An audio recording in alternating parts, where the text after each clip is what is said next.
Wachezaji wawili Felix Otieno na Felix Ogembo wamekosa kujumuishwa katika kikosi cha wachezaji 14 cha timu ya taifa ya wanaume ya mchezo wa voliboli kitakachoshiriki katika mashindano ya mchezo huo ya mataifa ya kanda ya 5 yatakayoandaliwa jijini Kampala, Uganda.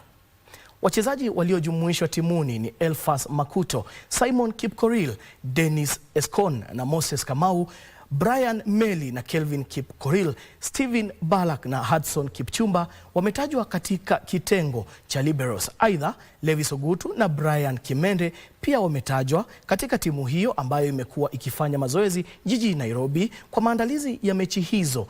Kenya inatarajiwa kuondoka Jumapili kwa michuano hiyo itakayoanza Mei 30 hadi Juni 6.